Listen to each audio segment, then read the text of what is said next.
Vous pouvez revenir sur les différentes raisons des dysfonctionnements observés en rayon? C'est de faire le lien entre ce que le consommateur souhaite et entre la perception qu'il a des fruits et légumes et puis le produit et notre capacité à la filière dans son ensemble à amener un produit qui corresponde effectivement à ces attentes-là.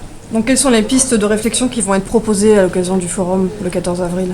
Pourquoi est-ce que c'est si difficile d'apporter le bon produit au consommateur? Donc on a un certain nombre de pistes aujourd'hui, notamment liées à notre produit, qui, bien que brut, est un produit divers et complexe, et on a par exemple sur le rayon une soixantaine d'espèces. Chaque espèce a ses spécificités en termes de conservation, en termes de maturité, en termes de fraîcheur, en termes de zone d'approvisionnement.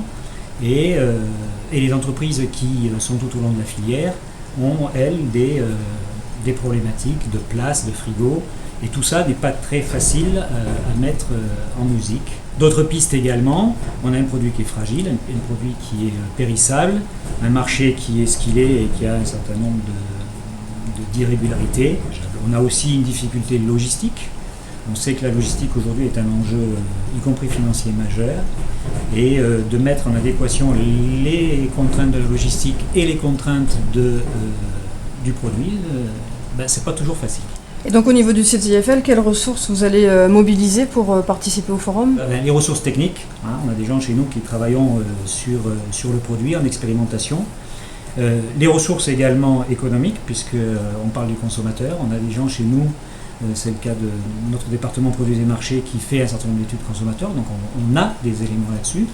Et puis notre connaissance de l'entreprise via nos interventions que nous réalisons dans les diverses entreprises sur tous les stades de la filière. Très bien, merci beaucoup et rendez-vous le 14 avril 2015.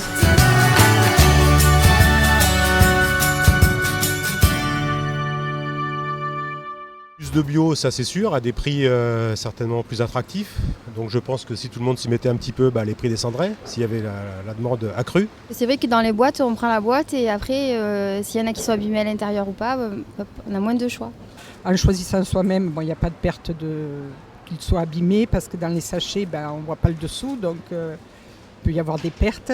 C'est vrai que j'ai testé des plus petites surfaces et des fois les fruits et légumes ne sont pas très propres, des fois c'est un peu abîmé ou quoi, et là j'ai toujours été contente. Les coûts, pour des tomates, 3,49€ le kilo, c'est énorme. On fait les courses que le week-end pour manger le jour même. C'est vrai que s'il y avait des légumes même qui étaient un peu fatigués, je les prendrais pour les cuisiner le soir même, ça va très bien, surtout si ça me permet de les payer moins cher. Moins de produits venant d'Espagne, mais privilégier les produits venant de France. Et c'est surtout que la proximité, quoi.